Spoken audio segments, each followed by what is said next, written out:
Okay. Welcome to Be Connected World for this lovely Thursday evening. Tonight we have Katherine Minett, who is our sales success specialist. She's going to give us lots of gold nuggets and tips and tricks on our sales. So I will hand it over to you, Katherine. Thank you everybody, and it's my pleasure to be here on this Thursday afternoon.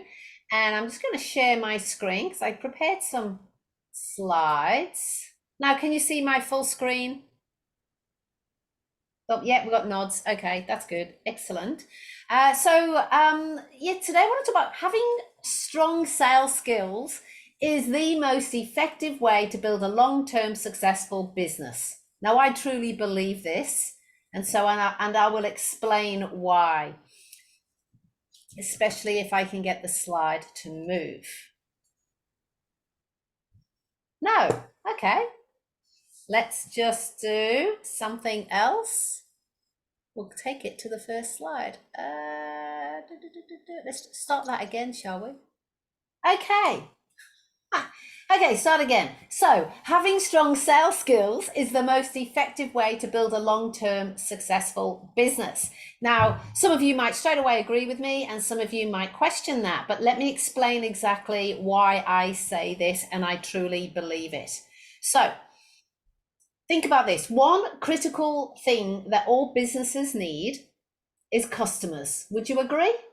Yeah, got the nods. Okay, that's good. Why? Well, because customers bring in the money. They bring in the money, the cash flow, and if you can consistently get new customers or repeat business from your existing customers, then you can continue to grow.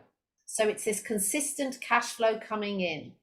When you've got that consistent cash flow, of course, that means you can start to do other things. You can market, you can spend money on ads, you can add people, new team members. You can pay for people like Stuart to come and do your marketing and your website stuff, or get Mark in to do your marketing. I like that, Mark and your marketing. So being able to grow your business and get the sales to grow your business gives you the cash so that you can expand and grow. But the critical thing is, it all comes back to this beginning. It comes back to the customer. And with the customer, it's where the sale is made. So you have to be able to make the sale in order to grow your business, which brings me back to having strong sales skills to be able to get your customer is the most effective way to build a long-term successful business. So would you agree with that? We're following my logic here. Excellent. So for those of you who don't know me, I'm Katherine Minett.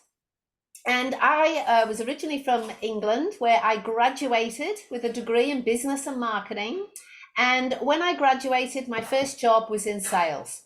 Unfortunately, the company that employed me didn't teach me how to sell, and I never learned how to sell on my business degree. So go figure. So needless to say, I was hopeless at selling.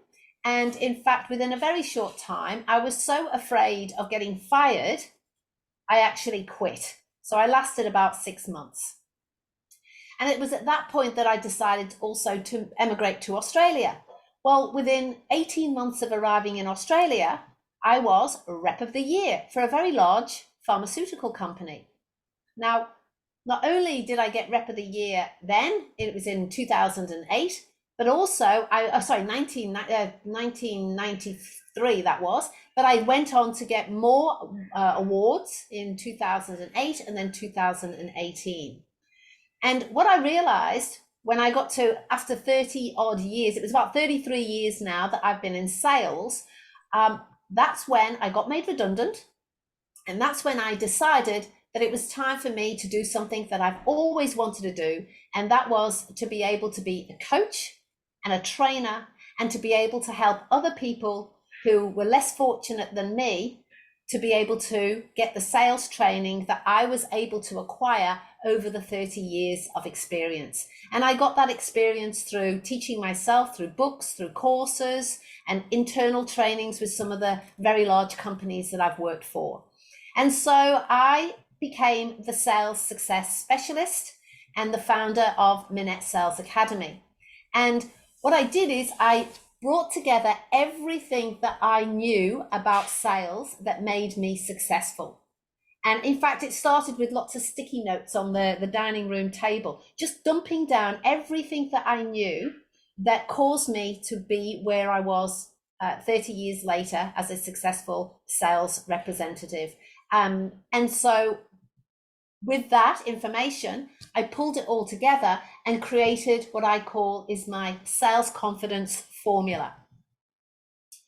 So that is why I'm here talking to you today. And as I said, having strong sales skills is the most effective way to build a long-term successful business. But let me ask you, what skills do you actually need to be good at selling?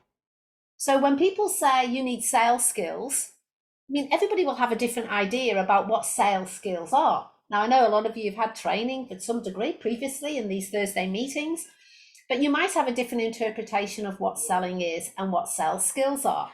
So this is how I pulled it together. I wanted to try and make it really simple for people to understand. So I broke it down into the 3 things that you need. So the first thing is you need to know the right things to think. So this is all about your mindset stuff, because if you don't get your thoughts right, then you'll never be good at the following 2 things. So it all starts with the mindset. The second thing that you need is to know what the right things are to do. And the third thing is knowing the right things to say and how to say it. So when you get these 3 areas working together, and this is what I've called the sales confidence formula, this is it, and I'll drill down further on it for you. But when you use these 3 things together, that is when you have the sweet spot. That's where the money is made. Now, business isn't just about making money and making sales and looking after your customers, although that is a very important part of it. However, that's not the only reason you got into business. I'm sure many of you will say things like you got into business for freedom, and having more money than maybe you could earn in a job, so that you can do more things, maybe going on holiday with your family. We've talked about holidays today and where we want to go. That is a big thing that a lot of people want. So is it a romantic holiday on the beach, or is it a family holiday on a cruise? Or maybe for some of you, it's to buy a house, maybe a second home, an investment property, or maybe you want to buy a home for your children. But these are the bigger dreams and the bigger aspirations that you want. And you need your business to be successful in order for you to get these things. So maybe it's a car. Maybe you want to upgrade your current car.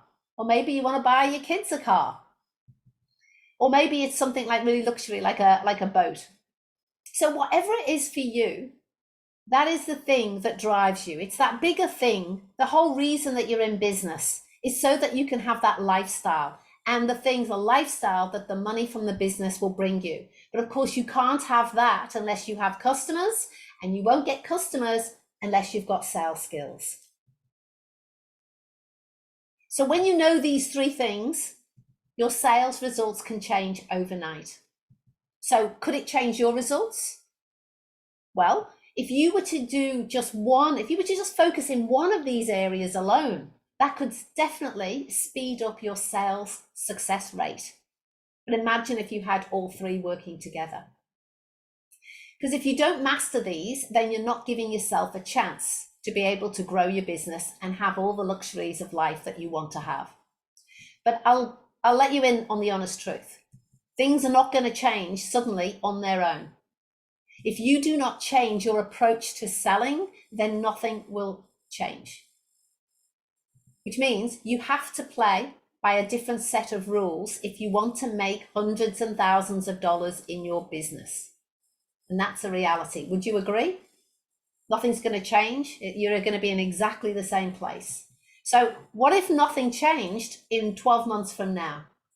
Well, think about that for a minute. Imagine if nothing has changed. If your sales are on a trajectory of up at the moment, then that's great. You're going to be on the way up. But if you're struggling to make sales, then in 12 months' time, if you do nothing, nothing's going to change.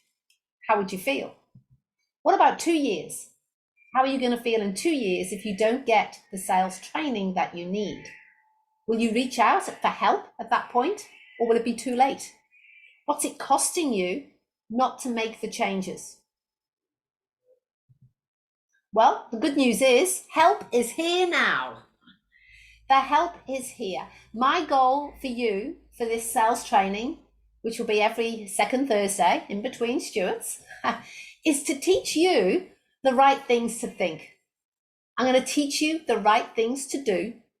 And you've guessed it, I'm going to teach you the right things to say. So each week, or each fortnight, I should say, each fortnight, I'll choose one of these areas and choose a topic to go deep on. Whether it's the right things to think, the right things to do, or the right things to say. So let me go a bit deeper into what that means. So the right things to think. What am I talking about here? Well, part of my sales confidence formula is my fear busting framework. And this is where it fits in. So it is the sales confidence mindset. It is the way you think about selling that will make the difference to be how successful you are at sales. And there's a number of different topics that we will delve into as the weeks go by, as each fortnight comes up.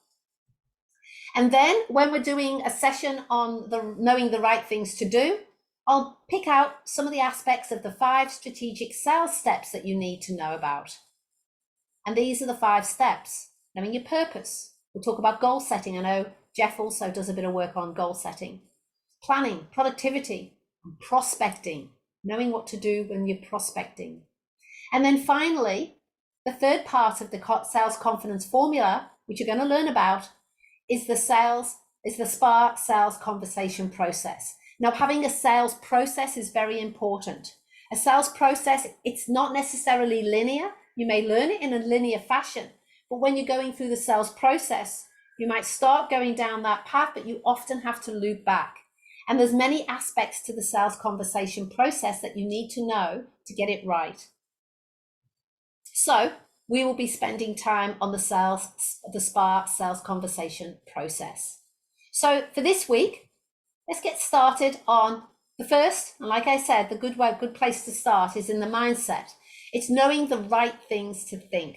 So this is where we start getting a little bit interactive. I just wanted to give you an overview, being this is my first session doing training with you, and just give you a bit of an overview of what is to come. Because I want to make sure that you do rock up well, you should be rocking up every Thursday, because of course Stuart is in between doing the marketing stuff and the website stuff. So rock up every Thursday for your training, because it's going to be valuable and it's going to make a difference to your sales. So this is the interactive part. If I say to you sales rep, like there's a sales rep at the door, or there's a sales rep on the phone, what words come to mind? Shout them out. You can unmute yourselves. Oh my God, genius is here. I'm basking in their glory. Especially if you know the rep, you might think that. But generally, I think you're being a little bit sarcastic there, Stewie. Anybody else? Any other words that you think when there's a sales rep at the door? You know, someone's about to sell you something. How do you feel? It's a feeling of dread. Of dread? Yeah, like, oh God, how am I going to get rid of them? Like, yep, how am I going to get rid of them? Yeah. I sick my dog onto them. You set the dog onto them, so they obviously you don't like them. I can help with that, Mark. Yeah. But in that case, the dog's behaving good. Yeah. Anybody else? Any other words? Any other words for how you feel when a sales rep is at the door? A lot of people feel like it's that dread. It's that, oh no, I wish they'd go away. What are they going to push on me? How am I going to get out of this? I'm getting the nods. Yeah. I don't have the time for it. I don't have the time for this. I know I don't want what they're offering. You know, but there's this negative. Every word is negative, right? And this is a problem. This is a big problem, because we're all in business. We all have to be salespeople. We need to make sales ourselves in business. We need the cash flow, what we talked about earlier, to be able to grow our business. So on one hand, you need the sales yourself. You need to be a salesperson. But on the other hand, you don't want to be that person that's knocking on the door trying to sell you something that you don't want. So we've got two things. You've got the money you need, but you don't want to be sold to. And the interesting thing is, people want to buy products and services, but nobody wants to be sold to. But the big problem with this is if you're thinking that you don't want to be that salesperson, but you know you want the money, the cash flow from the customers, it is like putting your foot on the brake and the accelerator at the same time. Because in your mind, you're saying, I want this, but you're also saying, I don't want this. So what happens if you put your foot on the brake and the accelerator at the same time? Anybody?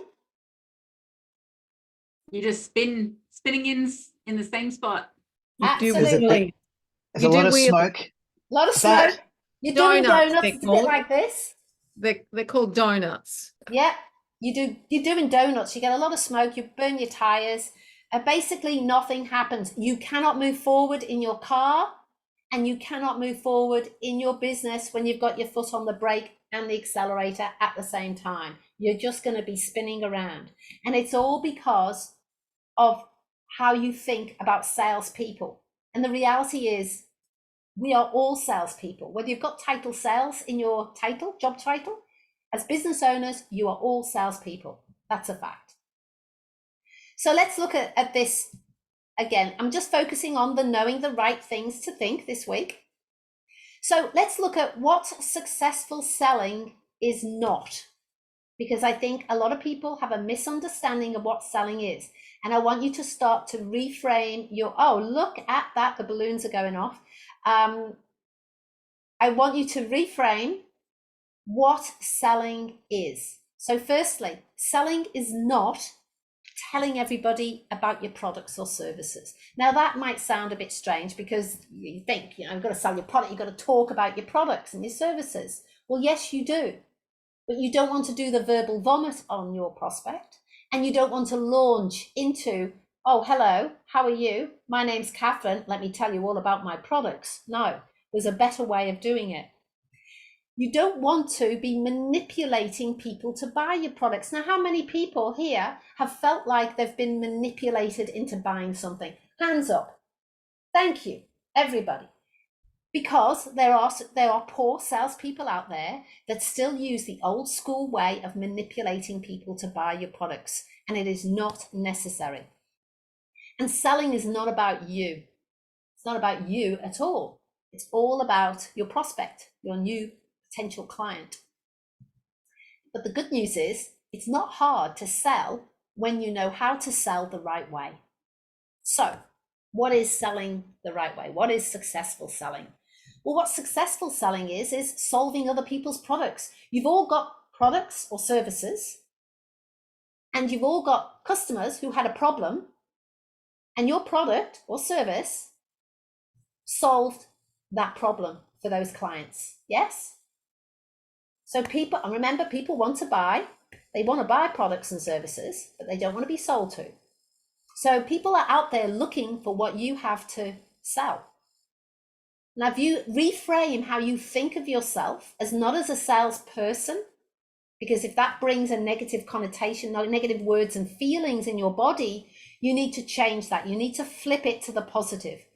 Start seeing yourself as a problem solver. Start seeing yourself as a good or great communicator, because again, that's what successful selling is. You have to be a great communicator. You have to know how to talk to people, how to talk, and also how to listen to people. You need to be educating your prospects, helping them understand what their product, what their problems are. You might even educate them on the industry or other things associated with your product. But what you're doing is you're creating value around your product and service by educating them on different aspects of your product and service. So think of yourself as an educator.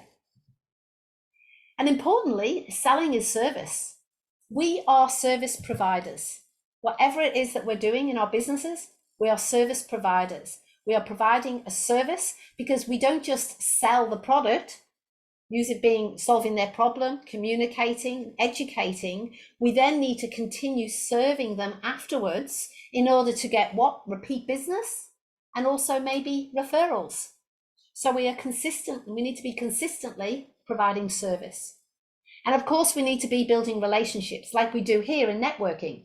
We're constantly building relationships, which is like Alison said earlier, because you want to refer people that you know, like, and trust. And that's why we network. So we get to know each other, we get to like each other, we get to trust each other. And when we learn what each other's products and services are, and we come across someone who's got a problem, and we know that Alison or Mark or Joanne has the solution to that problem, we can bring those people together. We're providing a service. And you can do that for your clients as well. So, as I said, my goal for your sales training every fortnight now, every Thursday fortnight, is to teach you the right things to think, the right things to do, and teach you the right things to say. So what we've touched on today is the right things to think. So hopefully after today's lesson, we don't have that much time, but I hope that I've been able to give you a new insight into thinking about who you are as a salesperson for your business. So whether you're a salesperson in business or you're a salesperson in title and you are employed as a salesperson, being able to reframe how you think of yourself and what selling is very important. Because then when you go out to network and prospect and meet people that you want to do business with, you will go in with a different mindset, a different framework, and that will change how it affects your whole sales conversations. So each week we're going to cover, or each fortnight we'll cover each one. So, I mean, some of you have already met me and been through my training before. If you're ready and you want to know more about how I can work with you and help you with your sales skills and your confidence, then book a call with me. I offer coaching calls, 60-minute coaching calls, where I can help you with your biggest challenge right now.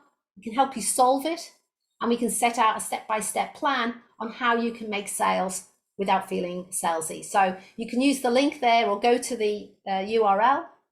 So simply book the call on the calendar. You'll get sent to a page where you'll get to answer a few questions, about 9 questions, just on your business and where you're at the moment, just so it helps tailor that conversation so it can be personal for you. So where did we start this journey today? As I said, I believe that having strong sales skills is the most effective way to build a long-term successful business.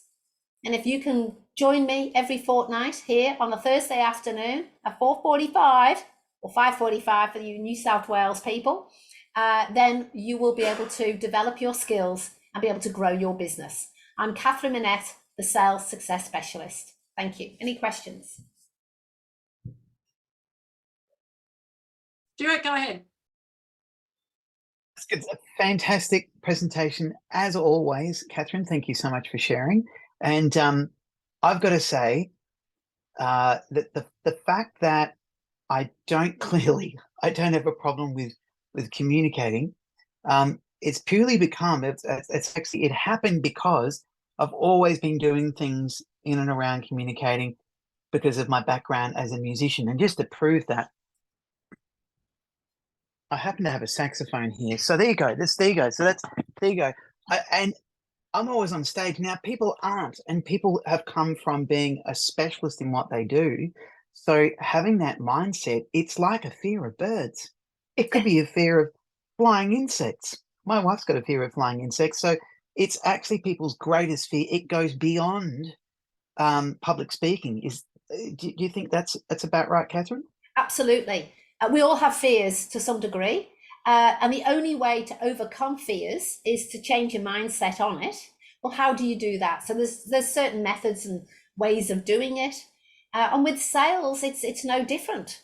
So if people have a fear of selling, they will have that reaction, the same reaction that your wife has, Stuart, when the fly or a mosquito comes in. It's, the heart rate goes up, the palms get sweaty, maybe you get the sweaty armpits, it's like before you present. If you're not used to doing it, then your nerves will start to come up. You'll get the squeaky, high-pitched voice because your voice closes down. You speak too fast because you're nervous. And that will affect all those physical responses in the body, affect how you perform when you're in a sales conversation or a sales presentation.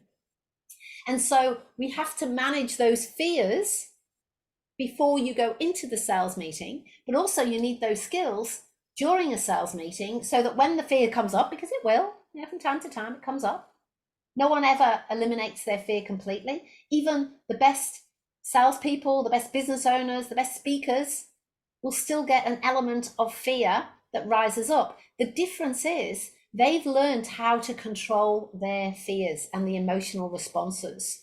So they prepare themselves before, they have skills during, and that will make a big difference. But if you've never had the training, then you wouldn't even know where to start. And so what do most people do? They avoid it, like people avoid the birds. Yes, we do. You avoid the birds instead of stepping in and finding techniques to overcome that fear so that you can enjoy having breakfast with the birds like Stuart does. Yeah, thank you so much for that. That was an incredible presentation tonight. I'll stop Thank you.